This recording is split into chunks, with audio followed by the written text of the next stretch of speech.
Jewellery तो बहुत जगह मिलती है, लेकिन बाइडस कलेक्शन में खूबसूरत ज्वेलरी यहाँ मिलती है। ये है भूषण ज्वेलर्स, हिमाचल का पॉपुलर ज्वेलरी ब्रांड।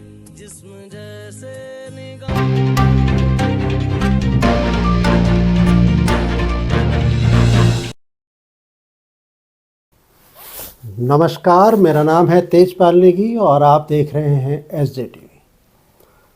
आज हम एक ऐसे विषय पर चर्चा करने के लिए आपके साथ हाजिर हैं जिसे आज ही विश्व की सबसे बड़ी राजनीतिक पार्टी कही जाने वाली भारतीय जनता पार्टी के हिमाचल के प्रदेश प्रवक्ता विवेक शर्मा ने बिल्कुल ताज़ा लोगों के बीच उठाया है। और विषय चूँकि भारतीय जनता पार्टी के कुछ मूलभूत विशेषताएं हैं, जिनमें एक है देशद्रोही, धर्मद्रोही, इस तरह की जो प्रमाण पत्र भाजपा के नेता इधर उधर बांटते रहते हैं, इस विषय को लेकर ही है। विवेक ने हाल ही में समाप्त हुए कसौली के खुशवंत सिंह लिटरेचर फेस्टिवल को लेकर सवाल उठाए हैं और उसमें शामिल हुए बौद्धिक लोगों के विचारों को बौद्धिक जिहाद का नाम दिया है। उन्होंने बहुत कुछ कहा है। आज उन्होंने एक वीडियो जारी करके हिमाचल प्रदेश की सरकार को भी कटघरे में खड़ा किया और उन्होंने कहा कि इस तरह के कार्यक्रमों में शामिल होने वाले लोगों की जांच हो, साथ में ये भी पता किया जाए कि इस तरह के देशद्रोही विचार वो किसके कहने पर व्यक्त कर रहे हैं। तो आधार को बहुत लंबा ना बनाते हुए भारतीय जनता पार्टी के प्रदेश प्रवक्ता और व्यक्तिगत रूप से हमारे बड़े भाई विवेक शर्मा से उनके आज जारी किए गए वीडियो पर ही कुछ शास्त्रार्थ करने का मन हुआ, तो सोचा कि आपको भी इसका गवाह बनाया जाए। शुरू करते हैं विवेक शर्मा ने क्या कहा अपने वीडियो में, उसके पहले अंश पर करेंगे बात। नमस्कार। स्वयंभू बुद्धिजीवी, विचारक, शोधकर्ता, इतिहासकार, लेखक, राष्ट्रीय आलोचकों का जमावड़ा। कई वर्षों से कसौली में लिट फेस्ट, राष्ट्र विरोधी इतिहास महोत्सव के नाम पर कसौली क्लब में चल रहा है, जिसमें राष्ट्र को कोसने, राष्ट्र की नीतियों पर आलोचना से लेकर के अंतर्राष्ट्रीय संबंधों पर कुंठाग्रसित स्वयंभुओं द्वारा राष्ट्र विरोधी विचार प्रस्तुत किए जाते हैं। वास्तव में यह शराब पीने, मौज मस्ती के ठिकाने पर राष्ट्र को कोसने और अभद्रता को परोसने का केंद्र स्थापित हो गया है। विवेक शर्मा कहते हैं कि ये जो खुशवंत सिंह लिटरेचर फेस्ट है, दरअसल ये कोई विचारकों का मंच नहीं है। ये शराब पीने और मौज मस्ती करने हिमाचल आने वाले लोगों का, तथाकथित बौद्धिक लोगों का एक जमावड़ा होता है और पिछले कई वर्षों से ये चल रहा है। यहाँ पे इतिहास को लेकर कुछ इस तरह की बातें की जाती हैं, राजनीतिक बातें की जाती हैं, जो देशद्रोह की कहीं ना कहीं सीमाओं में आती हैं। सवाल यह है कि क्या भारतीय जनता पार्टी को ये अधिकार मिल चुका है कि वो जिसके माथे पर चाहे देशद्रोह की मोहर लगा दे। आपने देखा होगा अमिताभ बच्चन की एक मूवी थी जंजीर, जिसमें उनके हाथ पर लिख दिया गया था कि इसका बाप चोर है। ठीक कुछ वही माहौल अब बनाया जा रहा है। तब कुछ समाज विरोधी लोगों को इस तरह से दिखाया गया था जिनकी सोच बहुत पुरानी थी। उन्होंने उस बच्चे के हाथ पर लिख दिया था कि इसका बाप चोर है।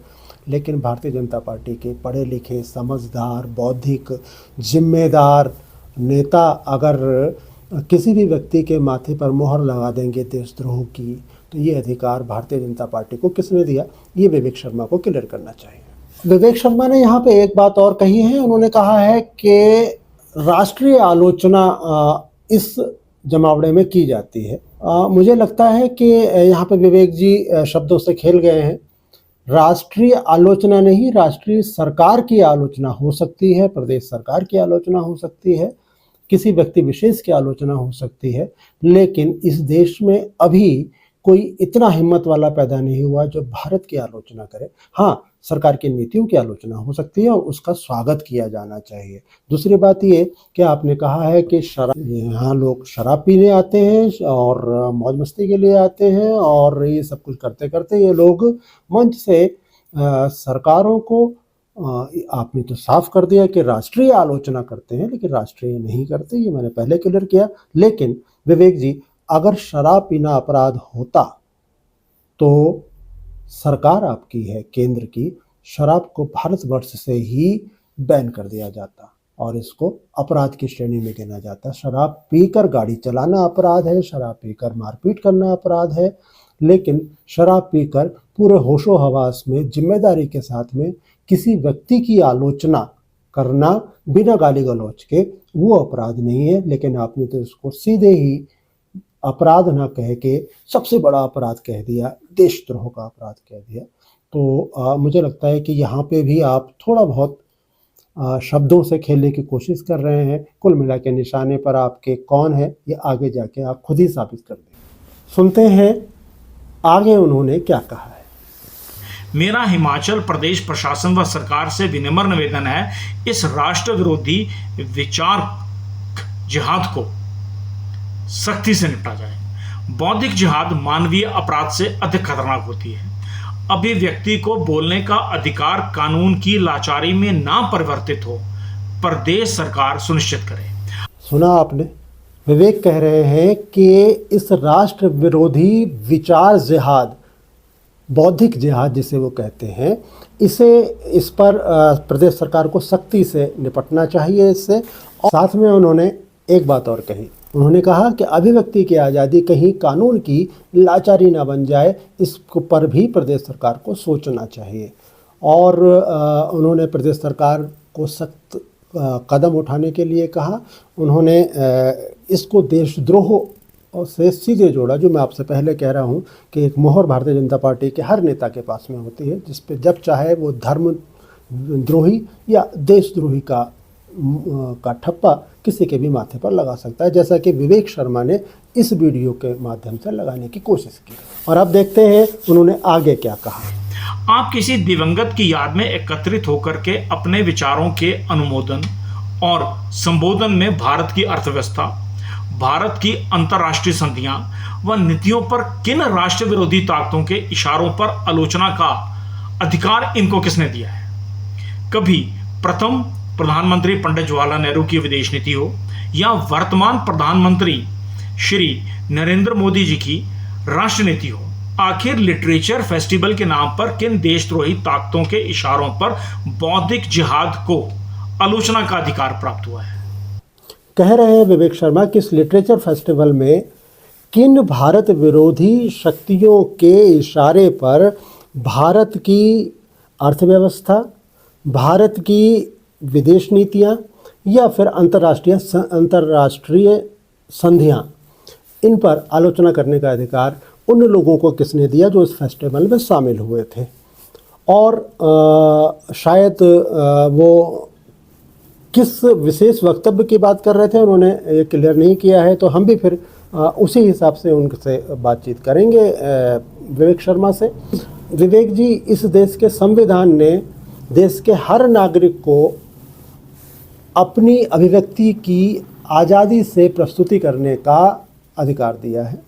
और अगर आपको ऐसा लगता है कि पूर्व प्रधानमंत्री पंडित जवाहरलाल नेहरू या फिर वर्तमान प्रधानमंत्री नरेंद्र मोदी जी की आलोचना नहीं की जा सकती, तो शायद आप भूल रहे हैं कि न सिर्फ भारत में बल्कि अंतर्राष्ट्रीय मंचों पर बाहर जाकर भी आपकी ही पार्टी के तमाम वरिष्ठ नेता न सिर्फ पंडित जवाहरलाल नेहरू की नीतियों की खिलाफत करते आए हैं, बल्कि उन्होंने कई मंचों से राष्ट्रपिता महात्मा गांधी की भी आलोचना की है।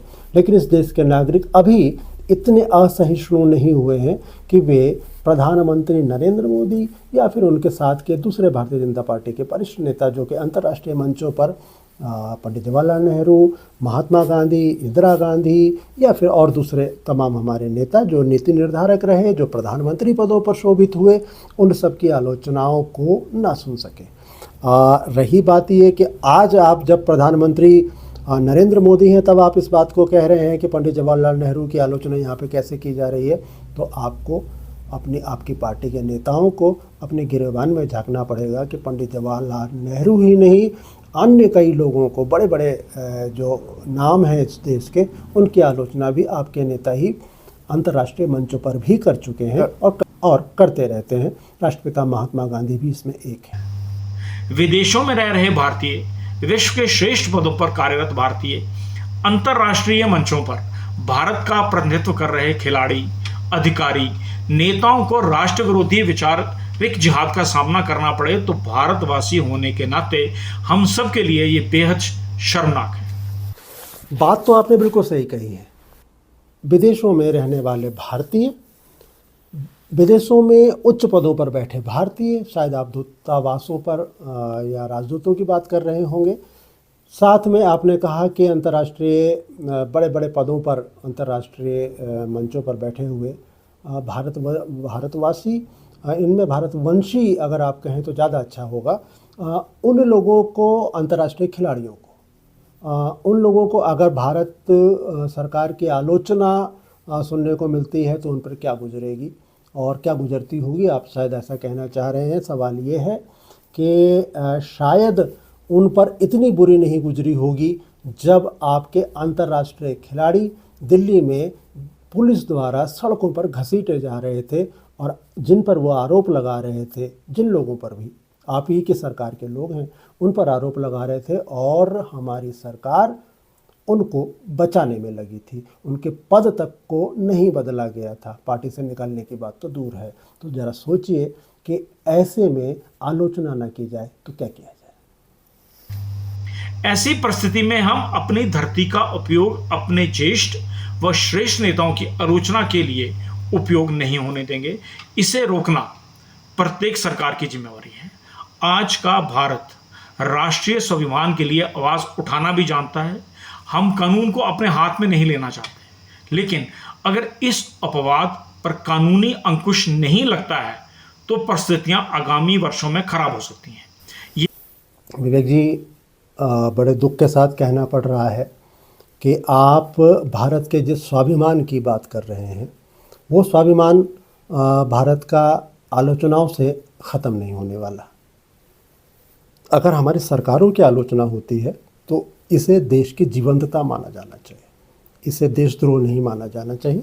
और रही बात ये कि अगर आपको लगता है कि जो आप श्रेष्ठ और ज्येष्ठ जो आपने शब्द का इस्तेमाल किया है, ये अगर आप प्रधानमंत्री नरेंद्र मोदी या गृह मंत्री अमित शाह के लिए ही इस्तेमाल करते हैं तो आपको प्रणाम है, आपको धन्य है। लेकिन मुझे लगता है कि देश का प्रधानमंत्री पूरे देश का प्रधानमंत्री होता है, किसी पार्टी का, किसी वर्ग विशेष का प्रधानमंत्री या मुख्यमंत्री नहीं होता। शायद आपको याद होगा जिस प्रदेश में आप खुद रहते हैं, पिछले दिनों कुछ लोगों ने कुछ नारे लगाए थे जिसमें मुख्यमंत्री सुक्खू के मामा संबोधित करते हुए उनकी मौत की बात की थी और उनकी पत्नी को विधवा हो जाने तक की बात की जा रही थी। मुझे लगता है कि आप ज्येष्ठ और श्रेष्ठ अगर किसी प्रदेश के मुख्यमंत्री को भी मानते हैं तो आपके प्रदेश का खुद मुख्यमंत्री के खिलाफ इस तरह के नारे लग रहे थे और आपने उसका कोई विरोध नहीं किया था। तो निश्चित रूप से आप सिर्फ दो लोगों के बचाव में उतरे हैं, किसी सरकार के या किसी नेतृत्व के बचाव में आप नहीं उतरे हैं। वरना क्या कांग्रेस और क्या भारतीय जनता पार्टी मुख्यमंत्री को इसके खिलाफ इस तरह के नारे लगते हैं और एक पार्टी उसका आनंद लेती है, तो ये शर्मनाक है। शर्मनाक ये नहीं है जो आप कहना चाह रहे हैं, शर्मनाक ये है कि किसी भी मुख्यमंत्री, किसी भी प्रधानमंत्री के खिलाफ इस तरह की बातें नहीं होनी चाहिए। लिट फेस्ट में तो इस तरह के नारे नहीं लगे हैं, लिट फेस्ट में तो सिर्फ आलोचना हुई है। आपके शिमला में, हिमाचल प्रदेश के शिमला में तो इस तरह के मुख्यमंत्री के खिलाफ नारे लगे हैं जो व्यक्तिगत थे और उनकी पत्नी तक को विधवा बता दिया गया था, तब उस समय आपने विरोध नहीं किए। इसके अलावा आपने जिस चतुराई से एक इशारा किया है कि अगर इस तरह की आलोचनाओं को नहीं रोका गया तो हम लोग माने भारतीय जनता पार्टी के लोग आगे इसका विरोध करेंगे। आगे विरोध का सीधा सीधा मतलब ये हुआ कि आने वाले टाइम में जब खुशवंत सिंह लिटरेचर फेस्टिवल होगा तो भारतीय जनता पार्टी के लोग वहाँ पर झंडे डंडे लेकर नारेबाजी करते हुए दिखाई पड़ सकते हैं। ये चेतावनी नहीं, ये आपने धमकी दी है और प्रदेश सरकार को इस धमकी का मुकाबला भी करना होगा। ये प्रदेश सरकार को समझना होगा, बौद्धिक क्षमता की आज़ादी राष्ट्र विरोधी ना हो, ये सुनिश्चित करना होगा। कानून व्यवस्था का काम है। वर्तमान में प्रदेश सरकार इसमें सफल नहीं दिख रही है। मेरा प्रदेश के सम्माननीय मुख्यमंत्री जी से विनम्र निवेदन है, कृपया बौद्धिक जिहाद पर अंकुश लगाएं। रही बात ये काम की बात जो आपने सबसे आखिर में बोली है, वो ये बोली है कि प्रदेश सरकार इस तरह के देशद्रोही कार्यक्रमों को रोकने में नाकाम रही है। यही है आपके काम की बात, क्योंकि आपका निशाना होना चाहिए था मुख्यमंत्री सुखविंदर सुक्खू पर और आपने अंततः वो निशाना साध दिया। प्रदेश सरकार नाकाम है। अगर इस तरह की देशद्रोही हरकत हो रही है प्रदेश में तो प्रदेश सरकार नाकाम है। आप शायद भूल रहे हैं कि ये खुशवंत सिंह लिटरेचर फेस्टिवल सिर्फ आज का नहीं, आपने खुद स्वीकार किया है कि पिछले कई वर्षों से हो रहा है और यहाँ पर भारतीय जनता पार्टी की सरकार आज से 2.5-3 साल पहले भी थी। उस दौरान भी लिटरेचर फेस्टिवल हुआ था और निश्चित रूप से हमारा दावा है कि उन फेस्टिवल के अलग अलग जो चरण हुए थे, जो हर साल अलग अलग कार्यक्रम होते हैं, उसमें तब भी सेंटर में भारतीय जनता पार्टी की सरकार थी और केंद्र सरकार की आलोचना तब भी हुई है। उस वक्त आपको अपनी प्रदेश सरकार को जागरूक करने की इस नौबत महसूस नहीं हुई। आज जब कांग्रेस की सरकार है, यहाँ पे आपके विरोधी पार्टी की सरकार है, तो आप उसे चेतावनी दे रहे हैं, उसे धमकी दे रहे हैं और शायद ये कहने की कोशिश कर रहे हैं कि एक कानून व्यवस्था जो कि एक लिटरेचर फेस्टिवल से टूट गई है, वो उसको व्यवस्था को बनाने में नाकामयाब रही है। ये आपका राजनीतिक मुद्दा हो सकता है। आपने काम की बात सबसे आखिर में की है। फिलहाल हम ये मानते हैं, व्यक्तिगत रूप से हमारा ये कहना है कि इस देश की और इस प्रदेश की जनता इतनी असहिष्णु नहीं हुई है कि वो अपनी या अपने परिवार के जो मुखिया है, अपने देश का जो मुखिया है, अपने प्रदेश का जो मुखिया है, उसकी आलोचना भी बर्दाश्त ना कर सके। आलोचना एक स्वस्थ परंपरा है और हमें लगता है कि इस तरह के परंपराओं को हमें जीवित रखना चाहिए, उसमें हमें खाद पानी देना चाहिए ताकि हम एक स्वस्थ लोकतंत्र को जीवित रख सकें। विवेक जी, आप का मुझे लगता है कि जो कुछ मैंने कहा आप उसके लिए एक छोटा भाई होने के नाते आप क्षमा करेंगे, लेकिन आपके विचारों से फ़िलहाल मैं सहमत नहीं हो पा रहा हूँ, मुझे माफ़ कीजिएगा। और अपने सभी दर्शकों से आपकी जो भी राय इस विषय पर लगती है, आप विवेक जी के अगर आप संतुष्ट हैं उनकी बातों से, सहमत हैं उनकी बातों से, तो निश्चित रूप से आप अपना कमेंट कीजिए। अगर आप मेरी बातों से सहमत हैं तो आप मुझे भी अपनी राय दें। बहुत बहुत धन्यवाद। नमस्कार।